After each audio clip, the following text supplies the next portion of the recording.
안녕하세요. 10월 13일 수요 예배에 우리 함께 하나님 말씀 또 살피면서 은혜를 받도록 하겠습니다.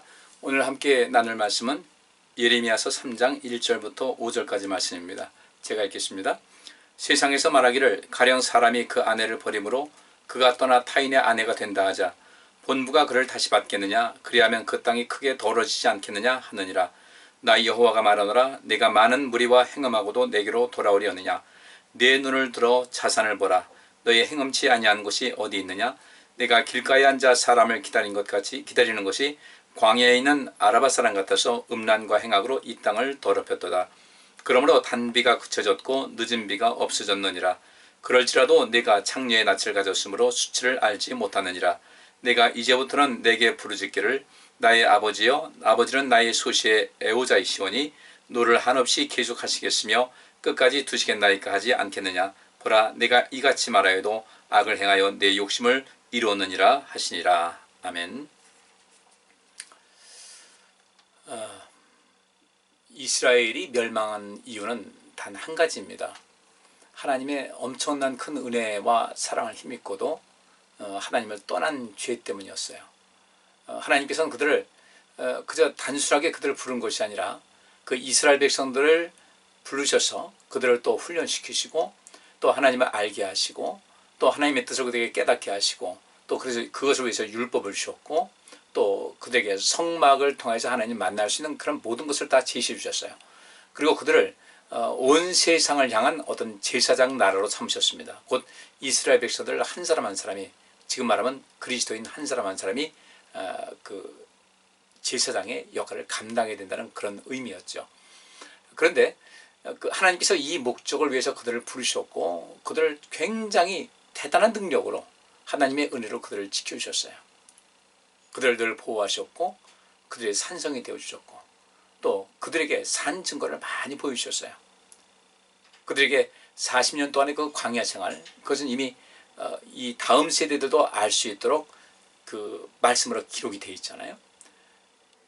가나안 땅을 가는 그 과정 속에서 그들은 40년 동안을 그 광야를 헤매는 가운데서도, 광야를 유랑하면서 지내는 가운데서도 하나님께서는 그들에게 그들의 삶을 유지한대. 단순히 가나안 땅 들어가기 전이니까 가는 그 길목, 여행길이었으니까 모든 생활에 안락할 수는 없어도 그들은 매일매일을 하나님께서 베푸신 그 기적을 보고 오감으로 느끼고 살았던 그런 역사를 가지고 있었습니다. 그런데 이스라엘 백성들은 그런 과정 속에서 그 하나님의 뜻을 제대로 알지 못했어요. 그렇게 날마다 때마다 일마다 하나님의 도우심의 손길을 늘 체험하면서도 그들 마음에는 늘 불만이 가득했다는 얘기예요. 그러니까 미래를 바라보지 못하고 희망을 갖지 못하고 이 비전을 갖지 못한 그런 때문이었죠. 앞날을 자기 입으로 긍정적인 이야기를 할 수 있어야 되거든요. 바꿔 말하면 예언을 할 수 있어야 된다는 거예요. 굳이 우리가 미래에 대해서 어떤 선지자로서의 그런 예언이 아니라 할지라도 우리는 어떤 것을 예언을 할 수 있어야 되겠다. 그러니까 개인적인 면에서도 앞날을 어떻게 예언할 수 있어야 되겠죠. 우리는 뭐 어떤 예언의 은사를 받았다고 할 때 그 예언자에게 찾는 그런 것도 물론 그런 것도 있겠지만 자기 자신의 삶을 예언할 수 있어야 되겠다. 그리고 우리는 내 자신의 앞날을 예언할 수 있고 또 그것을 성취할 수 있어야 되거든요. 그것은 우리 믿음 안에서 가능한 겁니다. 하나님 말씀 속에 그것이 기록되어 있어요. 주께서 약속해 주셨잖아요. 내가 너에게 주는 그런 모든 명령과 규례를 잘 듣고 잘 지켜가면 이 세상 세계 모든 민족이 뛰어난 민족이 될 것이라는 그 말씀을 하나님께서 예언으로 주셨잖아요. 그러니까 우리는 그 말씀대로 하나님 말씀을 가까이 하고 그 말씀을 잘 들어서 순종하고 지키게 되면은 우리 앞날은 보장이 되는 겁니다. 모든 것이 잘 될 것이라고 주께서 말씀해 주셨어요. 우리 입으로 예언할 수 있어야 되고 그 꿈을 가질 수 있어야 되는 거죠. 그래서 초기 교회 때 성령께서 이 오순절 강림 사건이 있은 후에 그 요엘 선지자의 그 예언을 베드로가 다시 한번 그들에게 선포를 하죠. 너희 자녀들은 예언할 것이고 너희 젊은이들은 또 환상을 볼 것이다. 비전을 볼 것이다. 너희 앞선 세대는 또 꿈을 꿀 것이다. 그러니까 예언과 비전과 꿈이라는 것은 모든 초점이 어디입니까? 미래예요. 앞날을 향한 거죠. 예언할 것이다. 지금 앞으로 일어날 일에 대해서 미리 말할 것이다. 뭐 예언이라는 것이 다른 것이겠어요? 미리 말한다는 거죠. 어떤 성취될 일을 미리 말하는 것이다. 그것은 어떤 그 신앙적인 면에서 하나님의 어떤 사역적인 면에서 선지자들이 예언하는 것일 수도 있고, 또 이 개인과 개인 사이 인간관계에 있어서도 예언이 될 수 있는 것이고요. 자기 자신이 한 예언이 될 수가 있는 거예요. 너희 젊은이들은 비전을 볼 것이다. 환상을 볼 것이라는 것은 비전이거든요. 그 비전이라는 것은, 예언은 시간적으로 그 어떤 앞날을 예언할 수 있는 그런 것이지만, 이 비전이라는 것은 어떤 공간적인 개념이 굉장히 더 강하다고 볼 수가 있습니다. 우리가 한 시대를 살고 있으면서, 이 시대를 살고 있으면서 어떤 한 지점에서의 어떤 삶을 살아가는 어떤 것이 있다. 또 어떤 사건이 있다. 이런 그 모든 것에서 나도 그 모든 것을 향해서 갈 수 있다는 그런 것이 있어야 되겠죠. 그러니까 동시대를 살면서 그 지금 나보다 앞선 어떤 시대를 바라보고 그것을 꿈을 꿀 수 있는 거, 또 희망할 수 있는 거, 또 그것은 굳이 인간 세계뿐 아니라 하나님께서 역사하시는 어떤 사건이 있지 않겠습니까? 그것은 하나님께서 이 세상을 창조하신 이래로 계속 매 순간마다 그런 것이 일어나는 것이거든요. 지금도 우리가 그 모든 것이 일어날 수가 있는 거예요. 하나님께서 역사하시는 힘이 지금 온 세계를 감싸고 있는 것인데, 그런 모든 것, 지금 내 눈으로는 보지 못한다 할지라도 이 공간적인 면에서 멀리 떨어져 있기 때문에, 근데 그 공간적에서 멀리 떨어져 있다 할지라도 어떤 시간적으로 같이 있지 않습니까? 같은 이 시간대에 그 다른 공간에서 일어나는 놀라운 사건에 대해서, 저런 것을, 이런 일도 있었구나, 하나님께서 역사하시면 이런 일도 있을 수가 있구나, 이런 사실이 벌어지는 거라는 그런 생각, 나도 할 수 있다는 거죠. 나도 그것을 이룰 수 있다는 그 비전을 말하는 거예요. 그러니까 지금 이 청년들이 지금도 어떤 그 뭔가 성공한 삶을 살기 위해서 지금 나름대로 성공했다고 하는 그 사람들의 삶을 바라보면서 나도 저렇게 돼야 되겠다는 그런 그 비전을 품고서 열심히 노력하는 것 같은 그런 것을 말합니다. 그 비전입니다.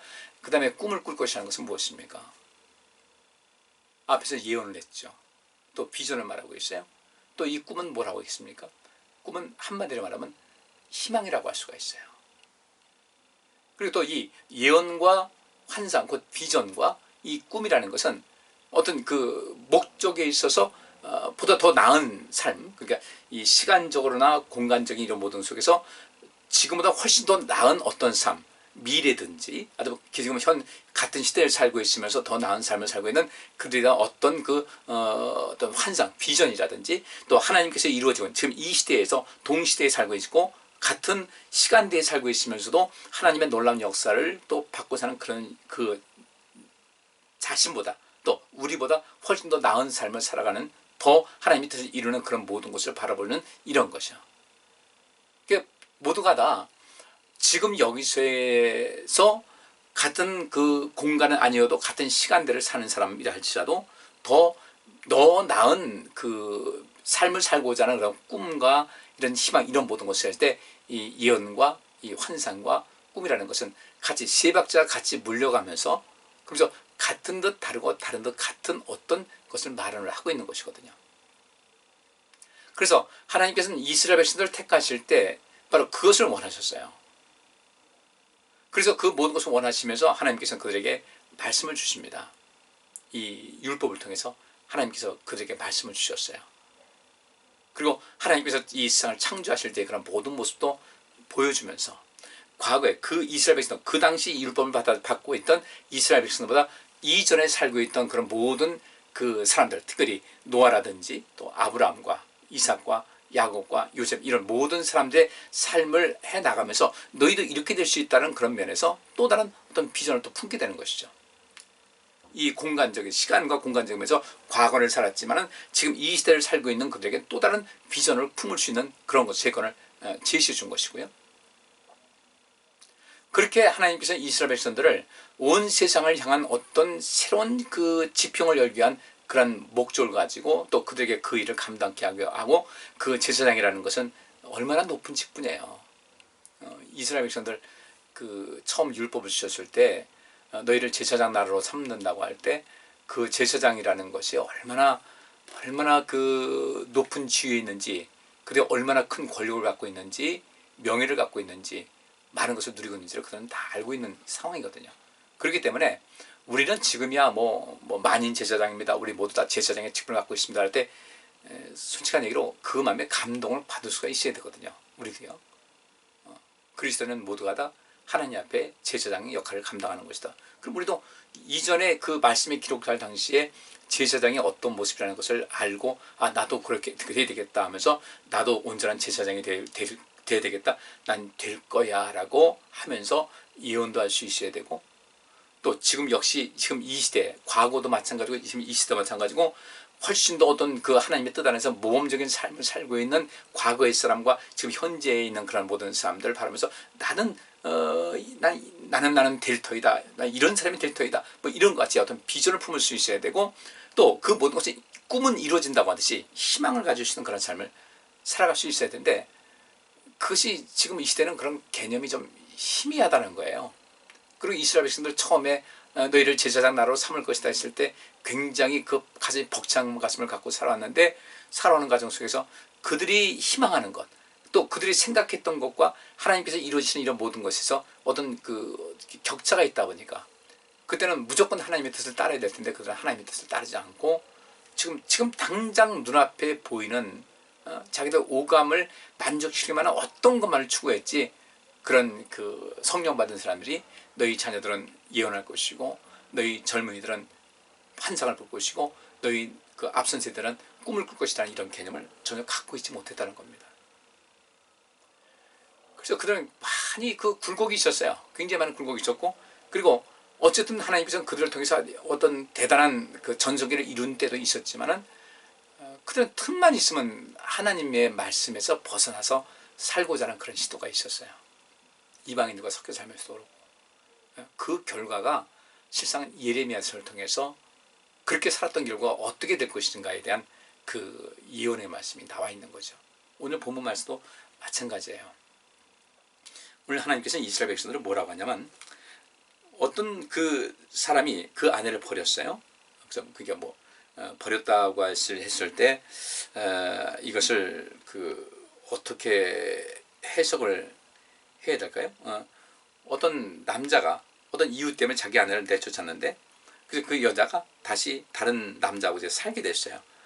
근데 또 거기서 문제가 있어가지고 다시 그 여자가 돌아온다고 할 때 본부가 그 전 남편이 그를 다시 받겠느냐. 근데 그들이 살아왔다는 그 모든 삶의 인간 세계의 모습을 말하는 거예요. 그러면 그 모든 것이 엉망진창이 될 것이다라는 그렇게 말하지 않겠느냐. 근데 주께서 말씀하시기를 나 여호와가 말하노라 네가 많은 무리와 행음하고도 내게로 돌아오려느냐. 이 말씀은 무엇입니까?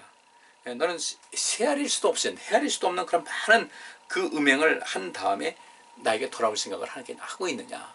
물론 그렇게 돌아온다고도 하나님께서 받아주시죠. 근데 여기서 말하는 행음은 다른 것이 아니라 그 하나님과의 관계 속에서 하나님을 계속해서 버리는 거예요.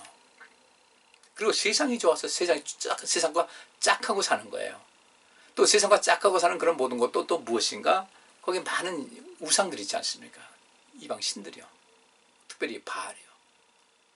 그러니까 그들은 그 바알이라고 하는 이 바알이 하나님이다라고 이제 그 억지 부리는 거죠. 억지 부리고 또 그렇게 해서 스스로 자기들은 하나님 믿는다고 하는 그런 어떤 방패막을 삼고 하는 이런 것도 있을 뿐 아니라, 또 다른 바알이 아닌 다른 신들도 많이 섬기면서 산마다 그렇잖아요. 지금 보면은 옛날 그 무당들 보면 꼭 지금도 굳은 산에 가서 하지 않습니까? 이거 평지에서 하나요?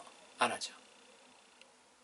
산에 가서 거기서 우상을 만들어 놓고, 우리나라도 보세요. 뭐 계룡산이다, 무슨 산이다, 무슨 산이다. 거기 그렇게 우상을 섬기고 그 우상을 섬기는 행위를 하는 것들이, 그런 사람들과 그런 장소가 굉장히 많이 있지 않습니까? 이렇게 그들은 하나님을 가까이 하질 않았어요. 하나님을 계속해서 멀리합니다.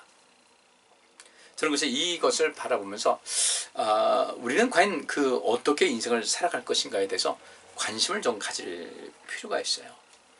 우선 하나님께서 여기서 말하는 건 유다죠. 유다가 이제 그 하나님께서 말씀하신 것 대상이 되는데, 지금 하나님께서 이들에게 2절 보니까 내 눈을 들어 자산을 보라 그랬어요. 여기서 자산을 보라는 것은 사방의 많은 산들을 둘러보아라. 그 많은 산들 중에서 너는 산마다 찾아다니면서 산마다 우상을 만들어 놓고 섬기면서 이렇게 정신나간 행동을 하고 있다는 거죠. 하나님 멀리하고 있으면서. 그런데도 불구하고 그들에게 율법은 없었느냐? 율법이 있었죠. 제사 안 지냈냐? 제사 지냈죠. 명절 때 되면 하나님께 나가서 또 예배 제사도 드리고 제물도 드리고, 그러면서 나는 하나님이 사랑합니다 말로만 그러고 또 뒤돌아서면 또 나는 이 우상들을 찾아 나가서 나서는 거예요. 눈에 보이는 어떤 것이야. 그러니까 왜 이렇게 다른 종교에서도 그렇고 이 형상을 만들어 놓는가. 근데 이 이슬람 교도들은요, 정말 그 이슬람 교도 사원을 한번 가봤는데 거기는 어떤 상징물도 없어요. 그 형상을 만들지 말라고 했으니까 정말 그들은 맘만 들었어요. 유대인들도 마찬가지죠. 그런데 이제 그 초기교회를 지나서 이 기독교, 지금 말하면 가톨릭이죠. 뭐 기독교 같은 줄기였으니까 그렇게 오면서 어떤 상징적인 것을 많이 이제 두게 됐어요. 그래서 지금도 이 십자가를 거는 것이 이것이 이게 형상 만드는 것이 아니, 이것 때문에 말이 많은데 단순히 이것을 상징적인 의미다라고 하는데, 어쨌든 사람들은 그 어떤 상징물에 더 애착을 갖는 경우가 있잖아요.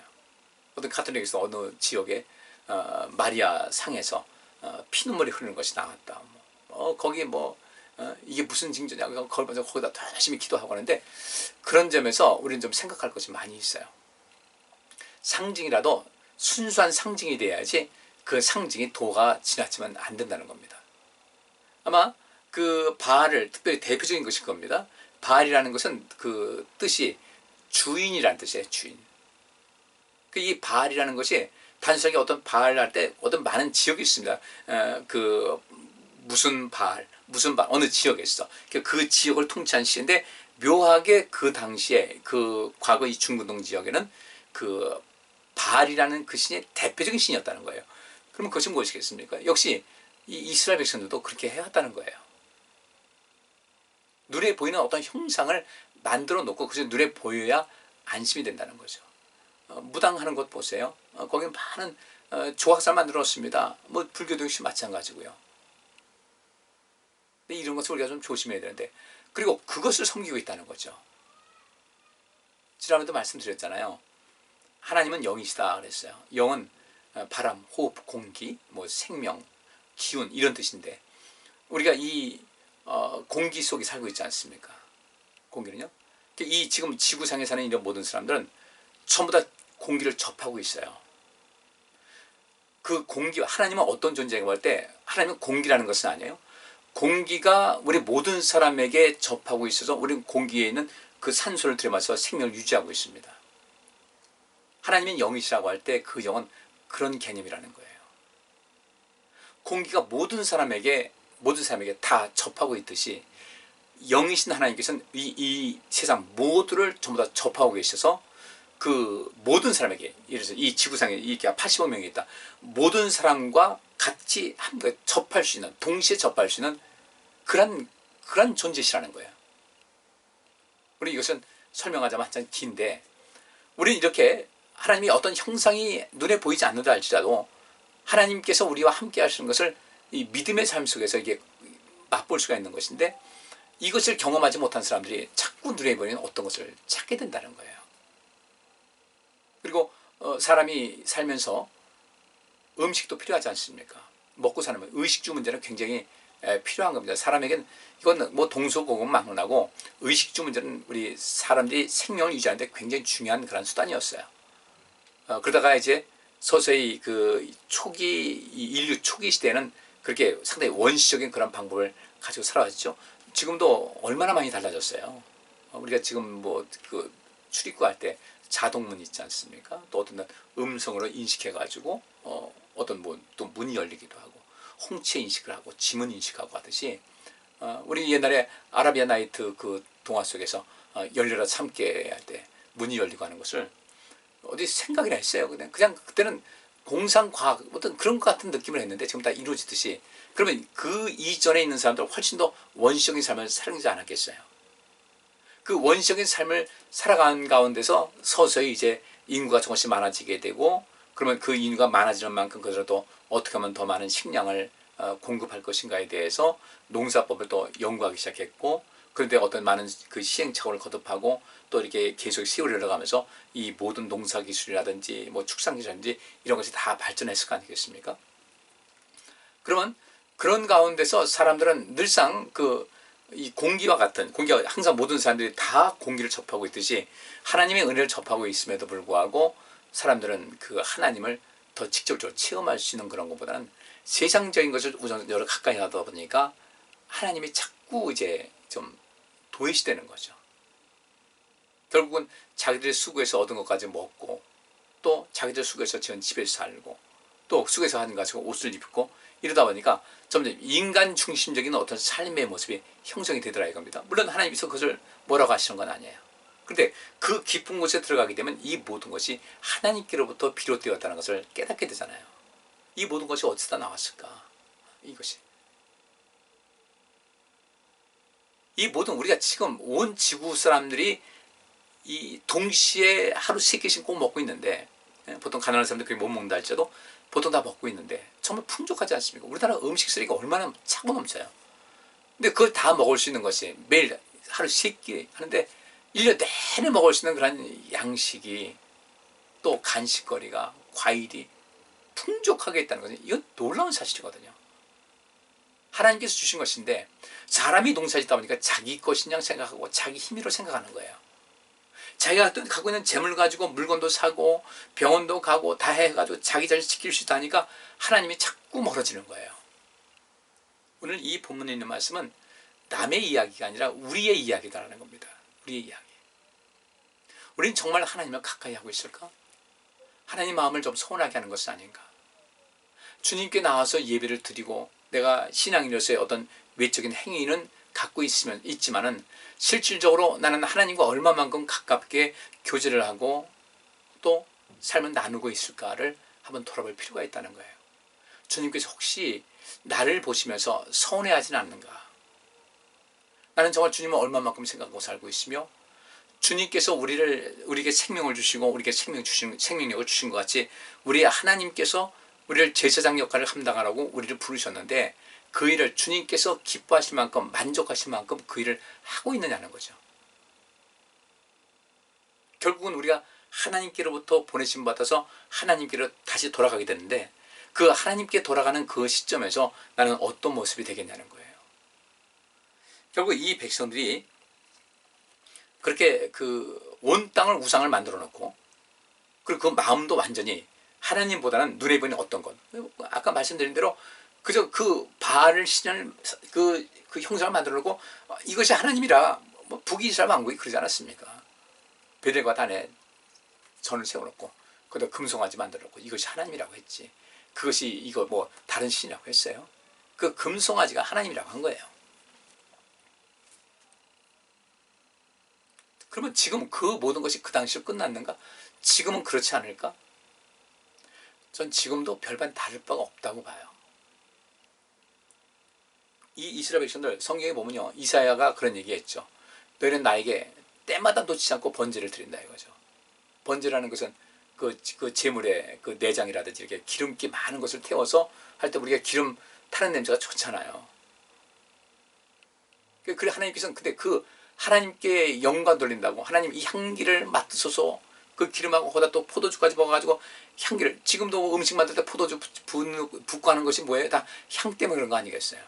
근데 하나님께서는 너희가 드리는 그 나에게 향내를 드린다고 하면서 태워서 올리는 그 모든 번제물의 그 냄새가 나는 역겹다라고 주께서 말씀하셨어요. 그러니까 우리는 지금 외적으로 내가 하나님을 믿고 있다. 어떤 또 직분도 갖고 있다. 이것도 물론 중요하지만 진짜 그것이 정말 더 가치 있는 것이 되기 위해서는 나는 어떤 모습일까? 나는 세상 그 어떤 것보다도 주님을 가장 가까이 하고 주님 섬기고 있다. 주님 없으면 난 절대 안 됩니다. 난 다른 거 다 하도 안 됩니다. 저 어린아이가 이제 한참 분리불안을 느낄 만한 그때에 이제 뭐 재밌게 장난감을 갖고 놀아요. 뭐 그동안 좋았던 거예요. 나 혼자 놀고 있는데 엄마가 옷을 입고 이제 단장으로 나가려고 하면 애가 딱 바라보고 엄마 나가더니 엄마 어디 가나 깜짝 놀라가지고 같이 가려고 그러죠. 그 분리불안 때문에 그래요. 그러니까 암만 좋은 거예요. 암만 뭐 해가지고 뭐 달랠 거 해가지고 이것도 주고 저것도 주고 엄마 잠깐 가도 소용없어요. 엄마 따라가겠다는 거죠. 그러니까 우리가 인생을 살아가면서 좋은 것도 많이 맛봤죠. 특별히 이제 대표적인 것이 돈인데 우리 돈 맛 알아요. 돈 맛도 알고 명예도 소중해서 또 그렇기도 하기도 하고 권력도 그렇고 이 나라가 지금 뭐 대통령 후보 각 당에서 뽑는다 하던데 뭐 자본이 얼마나 많은지 몰라요. 가만히 보면은 여러분 한번 그런 거 보셔야 돼요. 저 사람이 정말 얼마만큼 자기가 그런 대통령 되기 위해서 어떤 것을 뭐 개인적인 야망도 있겠죠. 뭐 그거 아주 없다고 할 수는 없겠죠. 근데 저 사람이 살아왔던 모든 행태를 가만히 보셔서 저는 어떤 사람일까를 곰곰이 보셔야 돼요. 뽑아놨더니 그들이 우리 국민들을 짓밟으면 안 되잖아요. 그죠? 우리 재물도 좋고 권력도 좋고 명예도 다 좋은데 그런데 그 어린아이가 엄마가 이제 밖에 잠깐 나가려면 다른 거 다른 거 필요 없어. 나 엄마하고 같이 가는 거. 나 엄마 떨어지면 난 이런 거 아무런 의미가 없어 하듯이 우리 하나님도 그렇게 해야 되는데 이미 우리 마음은 하나님이 저만큼 멀리 있는 것 아닌가. 참 우리 자신을 돌아보시면서 오늘 이 말씀이 왜 이들은 겉으로는 하나님을 섬기는 그런 모습을 갖고 있고 우리가 말씀을 지키고 있습니다. 또 율법을 외우기도 하고 그렇게 하면서도 왜 하나님께서 보실 때 너희는 내게 완전히 마음이 돌아섰다. 너희는 지금 나에게 완전히 등을 돌리고 있다라는 그런 말씀을 들을 수밖에 없을까. 근데 이들은 아니라고 하거든요. 언제 우리가 등을 돌렸습니까? 때 되면 하나님께 번제도 드리고 명절 때마다 가서 세 가지 그 명절 지키라고 해서 꼬박꼬박 지키고 하나님 말씀 열심히 읽고 오는데 우리가 왜 버렸습니까? 그것 말고 정말 우리 실생활 속에서 얼마나 하나님과 같이 하고 그 말씀이 우리 몸속에 깊이 배어 있어서 그 말씀대로 순종하고 살고자 하는 그런 마음이 있냐는 거죠. 우리는 너무 이 세상에 것이 너무 많이 뺏겼어요. 이 세상 보면 기독교에도 마찬가지예요. 교회도 큰 교회면 성공한 교회, 하나님께 더 많은 칭찬받을 만한 그런 교회다. 돈 많은 먹은 사람 성공했다. 옷 잘 입으면 저 사람 좋겠다. 여기저기 치렁치렁 해가지고 뭐 몇 천만 원짜리 몇 백만 원짜리 시계를 차고 뭐 이러고 있으면 야 참 멋있겠다. 요즘 자전거도 붐이 일어나니까 자전거가 뭐 한 100만 원짜리 가지고 명함도 못 내밀 시대가 돼버렸어요. 뭐 1000만 원은 뭐 자동차 한 대 값 되는 자전거도 있으니까. 어떤 분이 그러더라고요. 어떤 그 같은 친구들끼리 모여가지고 이제 아침에 자전거를 타는데 처음에는 그냥 그 흔히 타는 그냥 뭐 흔히 보는 그냥 싸구려 자전거를 타고 나서 했는데 거기 있다 보니까 뭐 사람들이 점점 급을 높이는데 뭐 그때 헬멧도 준비해야지 뭐 복장도 그렇지 자전거도 그래서 좀 높여가자 한 100만 원도 했는데 나중에 좀 있어 보니까 자기가 뭐 너무 초라해서 못하고 이게 운동하려고 한 건데 이게 내가 다른 데 빠져 있구나. 이런 그리고 모든 것에 그 급이 얼마짜리 이거 맞추다 보니까 운동이 아닌 다른 것에 이 목적이 달라졌구나라는 것을 그만뒀다고 하더라고요. 개인적으로 혼자서 이제 운동하러 다니다는데 우리 신앙생활도 혹시 그런 거 아닌가 좀 돌아보셔야 돼요. 우리 신앙생활은 정말 삶의 목적이 돼야 되거든요. 이 삶의 수단이 되면 안 되는데 오늘 너무나 많은 그리스도인들이 신앙이 삶의 수단이 돼버렸어요. 그래가지고 자기 인생 어려움 있을 때 그냥 하나님께 도와달라고 이런 모든 걸 애쓰는데 하나님께 구하는 것 필요하죠. 구하는 것 필요한데 정말 하나님의 도우심을 간절히 간구할 때는 그 히스기야의 이해가 꼭 필요하거든요.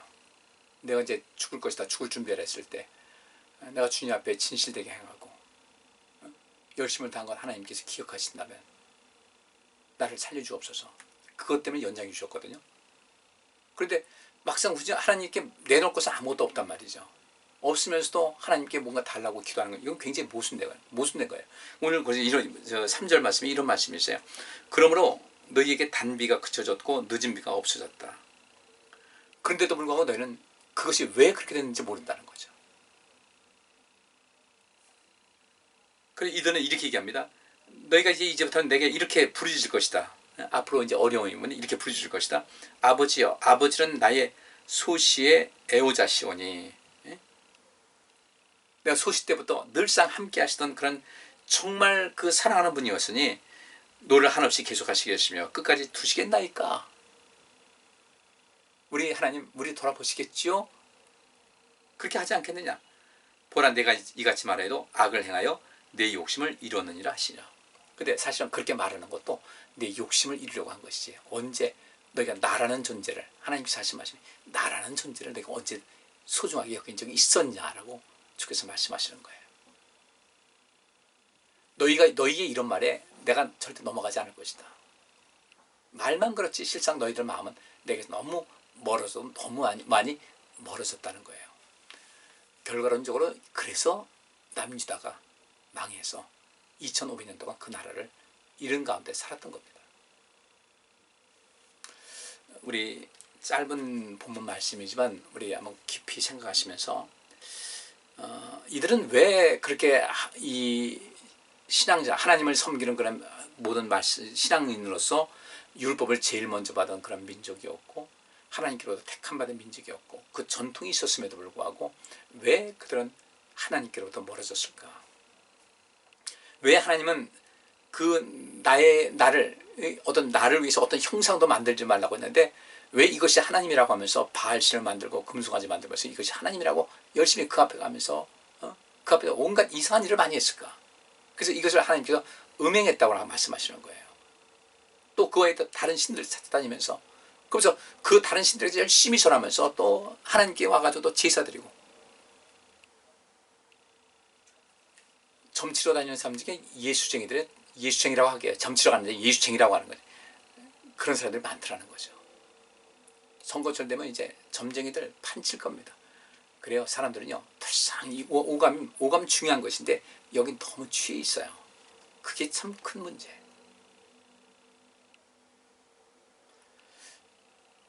우리가 하나님 섬기는 것이 우리의 삶의 중요한 목적 중에 하나가 되어야 되는데 신앙생활을 절대로 수단으로 삼지 마시고요. 아쉬울 때만 주님께 찾는 그런 거 말고 미리미리 준비해서 여러분들이 많은 수고를 많이 쌓아놔서 언제든지 그것이 주님께 보여드릴 만한 주님께서 또 우리를 긍휼히 여기실 수 있는 그런 조건을 만드는 그런 삶이 이어질 수 있기를 원합니다. 특별한 때만 하나님께 가지 마시고요. 부모님께 효도하는 것도 지금 효도하는 자녀들이 앞으로도 세월 자도 부모님께 효도하지 지금 효도하지 않는 자들은 앞으로도 효도 못해요. 나중에 제가 잘 모실게요. 말해요. 그건 말뿐이에요. 지금 여기서 많든 적든 크든 작든 지금이라도 부모님께 관심 갖고 효도하는 사람이 진짜 나중에도 효도하는 사람인 거예요. 지금 여기서 여러분들 하나님 잘 섬기시기 바랍니다. 힘을 다하시기 바랍니다. 주님을 향해서 더 힘을 쓰시고 마음 쓰는 여러분 되시길 바랍니다. 그러면 우리 삶에 별 무리가 없어요. 기도합니다. 하나님, 저희들 우리 하나님을 섬기는 것이 내 인생의 수단이 되지 않게 하여 주옵소서. 우리 하나님은 온전히 기쁘시게 하는 그 일에 관심 갖게 하시고 우리가 신앙생활을 할 만큼 한 사람들이 많은데 하나님께서 기뻐하시는 것이 무엇인지를 알고 또 하나님께서 원하시는 그런 삶을 그 길을 힘있게 걸어갈 수 있도록 저희를 지켜주시고 저희들 또한 주님께로부터 늘 칭찬받는 삶을 살아갈 수 있기 원합니다. 주님 저희를 도와주옵소서. 예수 그리스도 이름으로 기도하옵나이다. 아멘. 예, 수고하셨습니다. 평안한 밤 되시기 바랍니다.